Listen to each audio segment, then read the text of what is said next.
Ora, sejam muito bem-vindos a mais um webinar semanal. Hoje vamos falar sobre asilos, vamos analisar também os dados do NFP da semana passada e vamos voltar a atualizar a questão macro sobre a economia norte-americana e vamos ver aqui também os dados dos PMIs nas principais economias, ou pelo menos algumas das principais economias mundiais. Ora, começando aqui pelo mercado de trabalho nos Estados Unidos. Portanto, na sexta-feira passada conhecemos os dados do NFP, acabaram por sair mistos. Os dados do ADP na quinta-feira tinham mostrado que a economia no setor privado tinha acrescentado muito menos empregos do que aquilo que se esperava, mas os dados do NFP acabaram por mostrar que a economia americana acrescentou cerca de mais de 300 mil novos empregos, dos quais 263 foram no setor privado. Olhando aqui para o gráfico do ADP e do NFP, reparem que a divergência volta a aumentar novamente.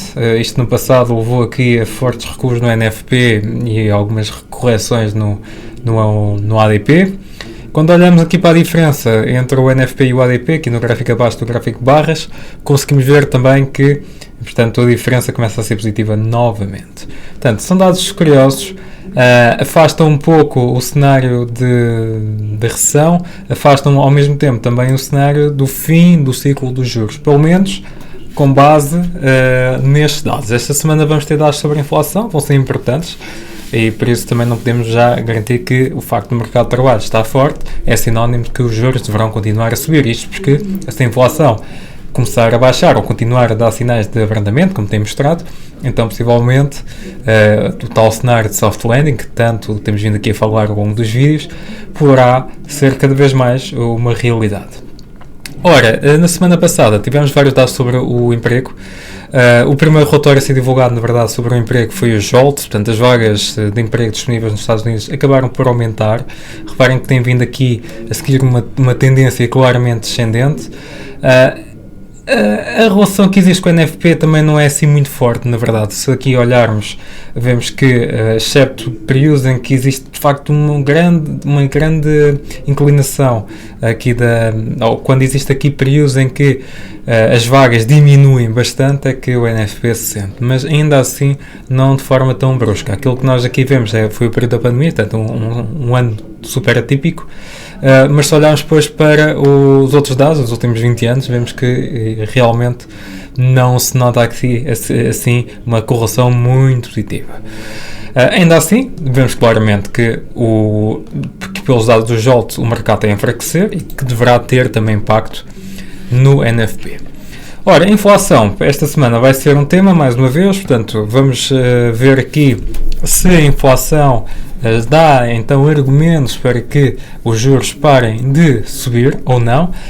Até agora temos somente uma pausa técnica no lado da Reserva Federal, mas que pode ser confirmada com a evolução dos indicadores económicos, tais como o mercado imobiliário e o setor dos serviços.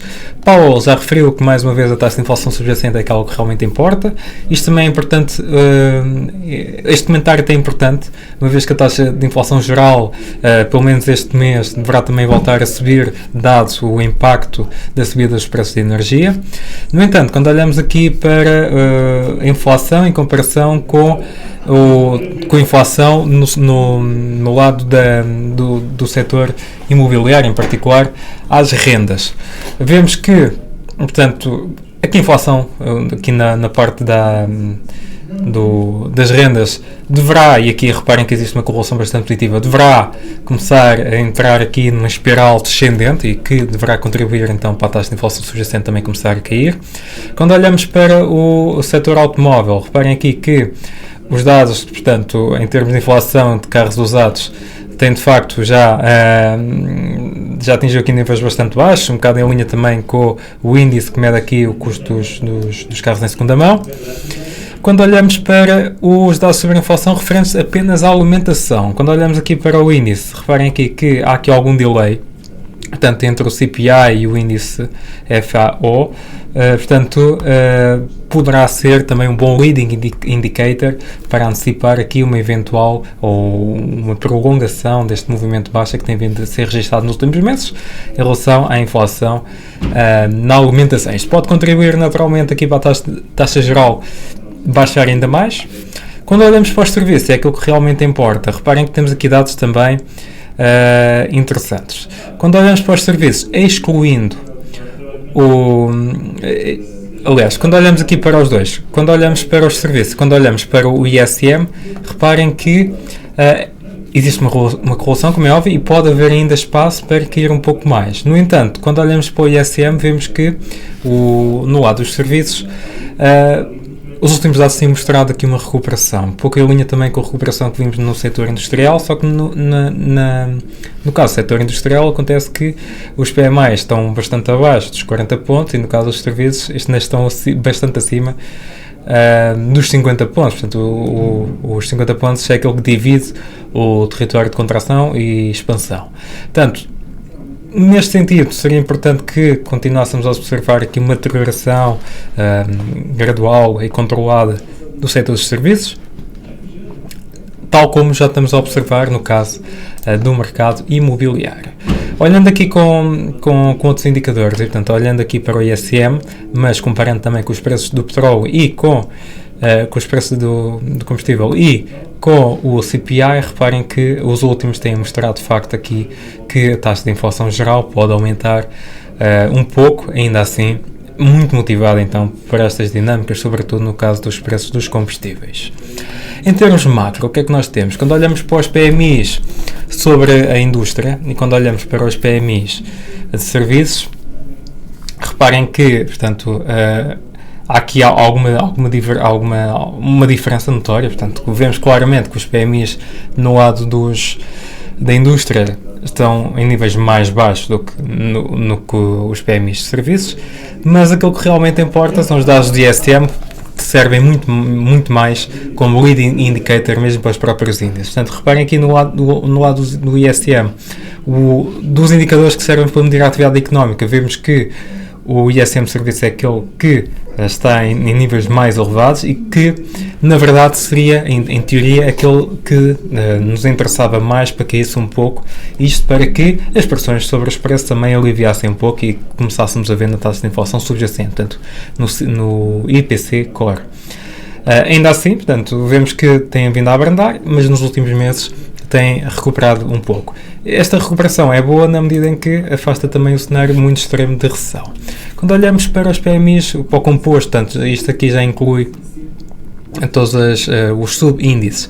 Quando olhamos para os PMIs, reparem que o único PMI em que se encontra numa zona bastante sensível é o PMI alemão, portanto a economia alemã tem estado bastante fragilizada e aqui os PMIs sobre a indústria refletem exatamente isso, não estamos assim tão longe dos níveis pandémicos. Isto levanta aqui algumas preocupações sobre a economia alemã e também sobre a questão dos juros na Europa. Quando olhamos para outras economias, como é o caso da China, Japão, e incluindo aqui outras como o México ou a Coreia do Sul, vejamos que estão mais ou menos em linha aqui com esta média. E agora, claramente que aqui no caso europeu, a situação muda um pouco e deve ser vista com alguma preocupação. Esta semana, como eu estava então a dizer durante a apresentação, esta semana será marcada pela publicação de dados sobre a inflação. Vamos ter aqui dois momentos. Portanto, num primeiro momento vamos ter os dados sobre a inflação medida pelo índice de preço ao produtor nos Estados Unidos, na quarta-feira. Vamos ter o CPI na Alemanha e vamos ter nesse mesmo dia as minutas da última reunião da FOMC. As minutas normalmente não têm muito impacto no mercado, mas continua a ser importante percebermos de forma detalhada aquilo que foi discutido na última reunião. Na quinta-feira, no dia a seguir, vamos ter as minutas do BCE, vamos ter os pedidos semanais de subsídio de desemprego, que são os pedidos, são semanais, mas são importantes, e vamos ter o IPC, portanto, o Índice de Preço ao Consumidor, que este sim vai ser o mais relevante. Na sexta-feira teremos também dados sobre a inflação na China, uma vez que, portanto, a China, a atividade económica tem abrandado bastante e que poderá ser aqui interessante, e vamos também começar com o início das earnings em Wall Street. Esta semana Está a ser marcada pelo aumento das tensões no Médio Oriente e que tem vindo aqui a provocar algumas agitações nos mercados, praticamente em todos os mercados, tanto o mercado bolsista, os futuros abriram hoje em terreno negativo, o petróleo, por outro lado, abriu com um gap de alta, motivado também pelo facto de, embora Israel não tenha um papel assim muito importante em termos de produção de petróleo, mas a região de conflito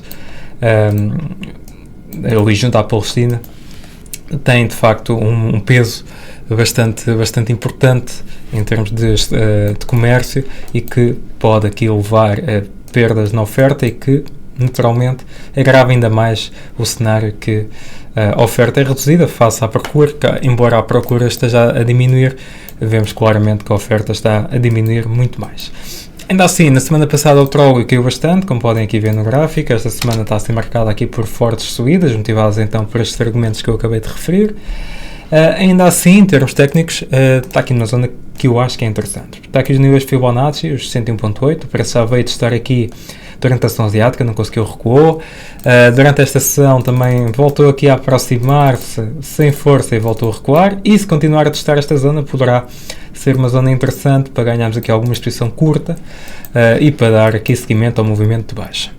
Os índices voltam aqui a afundar, mas a escala do movimento não é assim tão grande. Se vamos aqui a ver os índices na Europa, vemos que de facto em termos percentuais é bastante, e nos Estados Unidos também, mas quando olhamos para o gráfico vejamos que a tendência é claramente lateral, portanto não há assim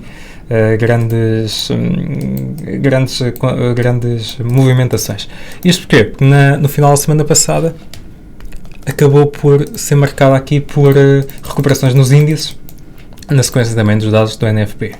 O euro-dólar também tem estado a ser penalizado, portanto, com o sell-off nas equities, uma vez que o dólar tende a apreciar, está neste momento a recuperar um pouco, o euro em relação ao dólar. O gráfico deste note, curiosamente, está a recuperar um pouco, depois de hoje termos conhecido alguns comentários de membros da Fed, que disseram ou anteciparam que a subida dos juros poderá estar cada vez mais limitada. Já no mercado de criptomoedas, reparem que, portanto, aqui também a fazer-se sentir a aversão ao risco e aqui a Bitcoin a recuar um pouco e as altcoins a recuarem ainda mais. Destaque também para os metais preciosos, que no caso da prata está particularmente interessante, continua aqui a ser negociado neste canal. Houve aqui uma fase de acumulação na sexta-feira, após novamente os dados do NFP, o metal precioso ganhou aqui um momentum, uma vez que os yields recuaram e também o próprio dólar recuou um pouco e os metais preciosos a beneficiarem disso, e hoje também a beneficiarem do facto de haver então aqui uma escalada do conflito e servindo não diretamente a prata, mas sim o ouro como ativo de refúgio, aqui a beneficiar também os metais preciosos. No gráfico deste note, aqui só notar que, portanto, as últimas semanas têm sido particularmente violentas aqui para o mercado, uma vez que as eles continuam a subir, estão em máximos de 6 anos. Ainda assim, a evolução dos próximos dados dos próximos indicadores económicos deverão aqui também contribuir para mais volatilidade e poderá aqui, se os dados sobre a inflação forem positivos, poderão aqui causar quedas nas eles, se os dados então forem positivos. Portanto, os gráficos dos quais eu acho que poderão ser interessantes são claramente aqui tudo o que esteja relacionado com o mercado obrigacionista. Euro-dólar continua aqui a ser negociado numa zona interessante na qual devemos acompanhar, apesar de alguma volatilidade durante a sessão de hoje, o início da sessão de hoje, continua aqui numa zona bastante interessante, uma vez que continua acima desta zona de suporte e que pode levar aqui a uma recuperação em alta bem mais acentuada, e o próprio VIX, que está agora bastante longe da zona de perigo, pode também fazer com que os índices voltem a recuperar algum terreno. O petróleo, se não conseguir ultrapassar esta zona, portanto, pode ser também interessante para começar aqui a ponderar, voltar a ganhar alguma exposição de venda, uma vez que a tendência deverá ser para continuar a descer, uma vez que, embora exista aqui alguma manipulação em termos de redução da oferta, a procura também irá naturalmente baixar e naturalmente que enquanto observarmos aqui preços tão elevados, a procura deverá ainda baixar mais. Portanto, deixo aqui esta recomendação para acompanhar. Da minha parte é tudo. Resta-me desejar-vos continuação de uma boa semana e bons negócios.